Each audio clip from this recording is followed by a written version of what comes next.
আচ্ছা জান, তুমি কি খাবে?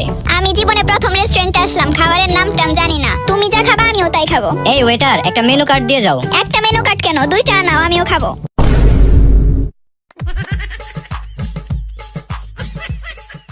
জান, তোমার একটা মেকআপ ছাড়া ছবি দাও তো। কেন, কি করবা? আমার ছোট ভাই রাতে পড়তে বসে না, ওকে এটা দেখিয়ে ভয় দেখাবো।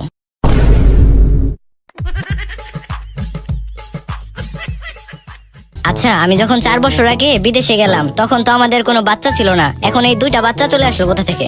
না মানে তোমার এত বড় সর্বনাশ কে করলো? ও, বুঝতে পেরেছি, আমার হারামি বন্ধু সাইম এই কাজ করেছে। না তাহলে কি অনেক এই কাজ করেছে? না। ও, বুঝতে পেরেছি, এটা আরাফাতেরই কাজ। ও আগে থেকে অনেক লুচ্চা ছিল। আরে তুমি শুধু তোমার বন্ধুর কথা বলছো, আমার কি কোনো বন্ধু থাকতে পারে না? তুমি যাওয়ার পর আমার বন্ধু রাজ এই কাজ করেছে।